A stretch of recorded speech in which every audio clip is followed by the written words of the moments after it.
ఓం శ్రీ మాత్రే నమః. అందరికీ నమస్కారం అండి.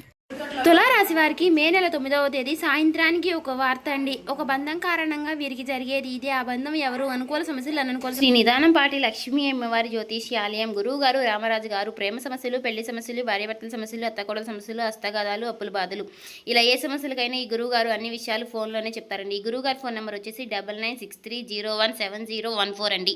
మనకి ఏ సమస్యలతో బాధపడుతున్న సమస్యల నుంచి బయటపడాలి అంటే ఒక్కసారి నమ్మకం ఉంటే ఈ గురువు గారు ట్రై చేసి చూడండి. అన్ని విషయాలు కూడా ఫోన్లోనే చెప్తారు. 24 గంటల్లోనే మనకు ఫలితాలు అనేవి లభిస్తాయి. చాలా నమ్మకదగమైన గురువు గారండి.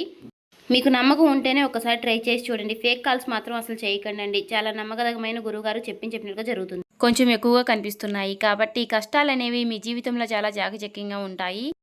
ఆ కష్టానికి తగినటువంటి జీవితాన్ని చాలా సున్నితంగా అంటే సంపూర్ణంగా మార్చుకునే విధంగా మనం చాలా అనేది మన జీవితంలో అంటే మన జీవితం అనేది మన చేతుల్లోనే ఉంటుందని చెప్పుకోవాలి. ఈ విధంగా మీకు మీరుగా కష్టాలని జయించటంలో అద్భుతమైనటువంటి జీవితాన్ని మీకు ఇష్టమైనటువంటి రీతిగా మలుపుకోవడానికి మీకు మీరే పెట్టింది పేరుగా చెప్పుకోవచ్చు. ఎందుకంటే మీ జీవితం అనేది మీ చేతుల్లోనే ఉంటుంది. అయితే మీ జీవితంలో ఇప్పటి వరకు మీరు గొప్ప సంతోషాన్ని మీరు చూడకపోయినా సరే నీతి నిజాయితీతో ప్రతి ఒక్కరి హృదయాలను కూడా మీరు గెలుచుకుంటూ వస్తున్నారు. ఒక్క మాటలో చెప్పాలంటే నీతి నిజాయితీకి ఎక్కువ ప్రాధాన్యతనిస్తూ ఉంటారు. డబ్బుకు ఇచ్చే వాల్యూని మీరు నీతి నిజాయితీకి ఇస్తూ ఉంటారని చెప్పుకోవాలి. ఎక్కడా కూడా అనవసరమైనటువంటి గొడవలకు కానీ అనవసరమైనటువంటి నిందారోపణలకు కానీ పూర్తిగా మీరు వాటన్నిటికీ దూరంగా ఉంటారని చెప్పుకోవాలి. కోపం ఎక్కువగా ఉన్నప్పటికీ కూడా మీరు సమయానికి తగ్గట్టుగా ఆ కోపాన్ని మలుచుకునే విధంగా ఉంటారని చెప్పుకోవాలి. అయితే మీ మనసుని మీరు మీకు నచ్చిన విధంగా ఎప్పుడూ కూడా కంట్రోల్లో పెట్టుకుంటారు. ఈ రాశి వారు చాలా తెలివిగా ఉంటారు. అయితే ఎదుటివారికి ప్రాణం ఇచ్చేటంత ఎక్కువ మనస్తత్వం, మంచి మనస్తత్వాన్ని కలిగి ఉంటారు. కానీ మీ విషయంలోకి వచ్చేసరికి మీకు ఎక్కువ మంది చాలా నమ్మక ద్రోహం అనేది చేస్తూ ఉంటారు. చాలామంది వ్యక్తులు మీకు చాలా వెన్నుపోటు పొడుస్తున్నారు. గత కొంతకాలంగా చెప్పాలంటే మిమ్మల్ని మీరు బాగా నమ్మినటువంటి వ్యక్తులే మిమ్మల్ని వెన్నుపోటు పొడవాలని చూస్తున్నారు. కానీ మీరు మీ గౌరవాన్ని, మీ ఆత్మ గౌరవాన్ని మీరు ఎక్కడా కూడా వదిలిపెట్టుకోరు. మీకు తిరిగి భగవంతుడు అంతకంటే మీకు ఎక్కువ మంచి మనస్తత్వాన్ని అంటే ఎక్కువ బంధాన్ని, ఎక్కువ ప్రాధాన్యతని కలిగిస్తూ ఉంటాడండి. ఆ భగవంతుడు మీ జీవితంలో మీకు ఎప్పుడూ రాసిపెట్టే ఉంటాడని చెప్పుకోవాలి. అయితే మీరు ప్రతి ఒక్కరి దగ్గర ఎప్పుడూ కూడా చులకనా భావం ఎందుకు అవుతున్నారు అంటే మీకు మీరుగా చేసుకున్నటువంటి అతి మంచితనం. ఈ అతి మంచితనం వలన గత కొన్ని సంవత్సరాలుగా మీరు పోగొట్టుకున్నటువంటి డబ్బు కావచ్చు, లేదంటే మీ యొక్క గొప్పతనం కావచ్చు, ఇవన్నీ కూడా మీకు మీరుగా మీ చేతులారా చేసుకున్నటువంటి కొన్ని వ్యవహారాలన్నమాట.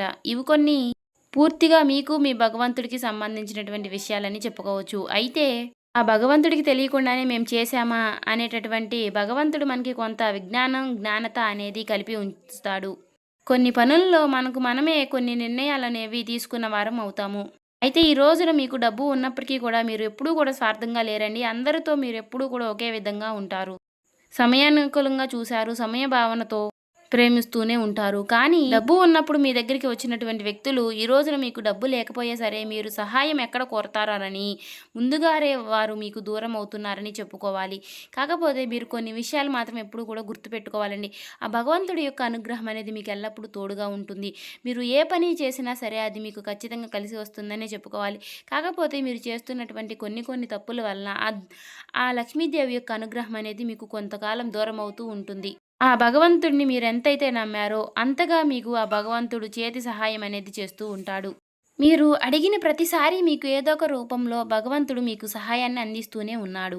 అయితే ఈ స్వార్థపూరిత ప్రపంచంలో మీరు నిజాయితీగా బతకడం అనేది మీరు చేసినటువంటి ఏకైక పాపంగా చెప్పుకోవచ్చు. మీ ఇంట్లో వారే మిమ్మల్ని అర్థం చేసుకోవడం లేదు. మీ బంధువులు మీ పైన లేనిపోని నిందలు వేస్తూ ఉన్నారు. ఇక మీరు ఎవరికైనా సహాయం చేస్తేనే ఆ సహాయం పొందిన వారే మీ గురించి చాలా చెడుగా మాట్లాడుతూ ఉన్నారు. ఇది అంతా వింటుంటే నిజంగానే మీ గుండె బరువెక్కిపోయినట్లుగా ఉంటుంది కదా. ఇవన్నీ కూడా గత కొన్ని సంవత్సరాలుగా మీ జీవితంలో జరుగుతున్నటువంటి కొన్ని విషయాలుగా చెప్పుకోవచ్చు. అయితే మీరు చెప్పిన విషయాలన్నీ కూడా అక్షరాలా నిజమని మీ మనసుకు మాత్రం అనిపిస్తే ఇది నిజమే అని అనుకుని మీ బాధను పంచుకుని ఎన్నో రాత్రులు పగళ్ళు మీరు ఎవరికీ కనిపించకుండా మీ మనసులో మీరే చాలా కాలం నుంచి బాధపడుతున్నారు. నాకే ఎందుకు ఇలా జరుగుతుంది భగవంతుడా, నేను ఎవరికి ఏం ద్రోహం చేయలేదే, 10 మందికి నేను పెట్టిన దాన్నే కానీ ఎవరిది నేను తీసుకు తిన్నదాన్ని కాదు అనే విధంగా మీరు ఆలోచిస్తూ ఉంటారు. నాకు చెడు అంటే నాకు చెడు చేసిన వారు కూడా బాగుండాలి అనుకున్నాను. నా కర్మ ఎందుకు ఇలా కాలిపోతుంది అని అనుకున్నాను కానీ, ఇలా అని భగవంతుడిని మీరు ఎన్నో సార్లు అడిగి మీరు భగవంతుడితో గొడవ పడ్డారు. కానీ, ఆ భగవంతుడు మనకి ఎప్పుడూ కూడా మంచి చేయలేదు. ఎందుకు ఇలా మౌనంగా ఉన్నాడు అని అనుకున్నారు కదా! భగవంతుడు ఎప్పుడూ కూడా మౌనంగా లేడండి. మీ సహనాన్ని చాలా కాలం నుంచి పరీక్షిస్తూ ఉన్నాడు. సమయం అనేది ముగిసిపోయింది. జ్యోతిష శాస్త్ర గ్రహణాల ప్రకారం మీ జీవితంలో ఒక అద్భుతానికి శ్రీకారం అనేది చుట్టబోతోంది. ప్రతిరోజు, ప్రతి సంవత్సరము కూడా ఒకేలాగా ఉండదు కదండీ! మీరు గమనించిన విషయం ఏమిటి అంటే, ఒకరోజు చాలా సంతోషంగా ఉంటాము. ఒకరోజు తెలియనటువంటి చాలా చికాకులు ఎదురవుతూ ఉంటాయి. ఇలా ఏంటంటే, ఈ రోజున మీకు శని భగవానుడు, అలాగే చంద్రుడు, అలాగే ఈ రోజున మీకు బుజుడు, ఇలాగ ఈ 3 గ్రహాలు కూడా మీ జీవితం పైన అద్భుతమైనటువంటి శుభదృష్టిని ప్రహరించబోతున్నాయి. ముఖ్యంగా రాబోయేటటువంటి 48 గంటల్లో ఆకాశంలో జరగబోయేటటువంటి అరుదైనటువంటి గ్రహాల కలయిక వల్ల మీకు ఒక మంచి స్వర్ణ యుగాన్ని తీసుకురాబోతుందని చెప్పుకోవాలి. అయితే ఈ 48 గంటల్లో మీ శరీరంలో, మీ చుట్టూ ఉన్నటువంటి వాతావరణంలో కొన్ని మార్పులనేవి మీరు తప్పకుండా గమనించబోయే సూచనలు కూడా కనిపిస్తూనే ఉన్నాయి. ఒక తెలియనటువంటి ప్రశాంతత, ఇన్నాళ్ళు మీ కళ్ళ మీద ఉన్నటువంటి మీ సమస్యలు, బాధలు అన్నీ కూడా తొలగిపోయి మీకు మంచి రోజులనేవి రాబోతున్నాయనే చెప్పుకోవాలి.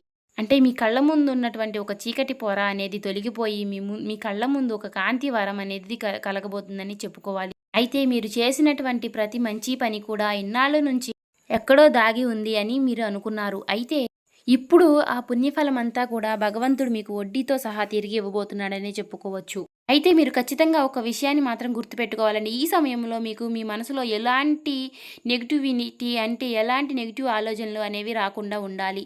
ఎందుకంటే మీకు నెగటివిటీ అనేది ఎప్పుడు వస్తుందో అప్పుడు పాజిటివిటీ అనేది తొలగిపోతూ ఉండటం వల్ల ఆ భగవంతుడి పైన మీకు ఎప్పుడూ చెడు దృష్టే ఉంటుంది. కాబట్టి అలాంటి నెగటివిటీ అనేది మీ మనసులోకి రాకూడదు. ముఖ్యంగా రేపు అలాగే ఎల్లుండు ఈ 2 రోజులు మాత్రం మీరు చాలా మనసు అనేది మంచి ఆలోచనలతో కలిగి ఉండటం వలన మీకు చాలా అన్ని మంచి శుభ ఫలితాలే కలుగుతాయని చెప్పుకోవాలి. ఎవరైతే మిమ్మల్ని చాలా మోసం చేశారో వారిని ఖచ్చితంగా మీరు క్షమించి వదిలేయండి. ఎందుకంటే దారిని పోతుంటే కుక్కలు ఎలా మురుగుతాయో అలాగే జీవితంలో ఎవరికైనా సరే, ఏ మనిషికైనా సరే అలాంటి వ్యక్తులు, చెడు చేసే వ్యక్తులు చాలామంది ఉంటూనే ఉంటారు. కాబట్టి అలాంటి వాళ్ళని ఎప్పుడూ కూడా మనం క్షమించి వదిలేసే మనస్తత్వాన్ని కలిగి ఉంటేనే మనకి ఎప్పుడూ దేవుడి యొక్క అనుగ్రహం అనేది మనకి కలిగి ఉంటుంది. వారి కర్మకి వారినే వదిలిపెట్టండి. శిక్ష వేయడానికి భగవంతుడు ఎప్పుడూ ఉంటాడు అని ఒక్కటి మాట మాత్రం మీరు గుర్తుపెట్టుకోండి. మీరు చేయవలసింది వల్ల ఆ భగవంతుని అనేది నమ్మటమే. అలాగే ఈ రోజున మీరు చేసుకోవాల్సినటువంటి చిన్నపాటి దైవారాధన, దీపారాధన అనేవి కూడా తెలుసుకుందామండి ఈరోజు ఈ వీడియోలో. విధి విధానాలు, పరిహారాలన్నీ కూడా క్లియర్‌గా తెలుసుకుని అలా గనక మీరు పాటించినట్లయితే రేపటి రోజున మీకు చెడు శక్తులు అనేవి దూరమవుతాయి. మీరు మంచి ఫలితాలనేవి ఎదుర్కొంటారు. ఇక ఈ 2 రోజుల్లో మీకు ఉద్యోగంలో, వ్యాపారంలో సానుకూలమైనటువంటి ఫలితాలనైతే పొందుకుంటారండి. అంతేకాకుండా ఈ రోజున మీరు ఎప్పుడూ చూడనటువంటి ఒక నూతన ఉత్తేజాన్ని మీ జీవితంలో మీరు చూడబోతున్నారు. మీ మనసుకు మీరు మంచి ఫలితాల్ని అందిస్తారు. అలాగే మీకు తెలియకుండానే మీ స్నేహితులతో, మీ కుటుంబ సభ్యులతో మీరు మంచి సమయాన్నయితే గడపబోతున్నారు.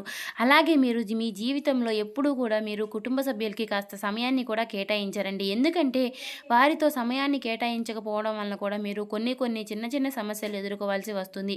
ఎందుకంటే వారు ఎప్పుడూ అనుకుంటూ ఉంటారు, ఎంత సంపాదించినా వేస్టే కదా, మన జీవితానికి మనకెప్పుడూ కూడా మంచి కలగడం లేదు అని అనుకుంటూ ఉంటారు.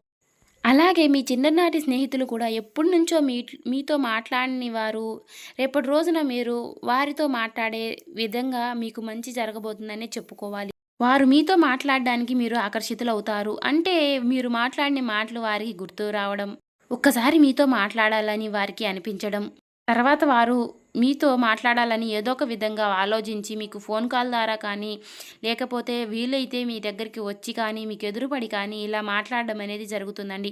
అలాగే రేపటి రోజున మీరు లక్ష్మీదేవి ఆరాధన ఖచ్చితంగా చేయండి. మీకున్నటువంటి డబ్బు సమస్యలు, లక్ష్మీదేవి యొక్క సమస్యలు అనేవి అన్నీ కూడా తొలగిపోతాయి. సంధ్యా వేళలో ఖచ్చితంగా నిత్యము కూడా ద్వీపం పెట్టండి.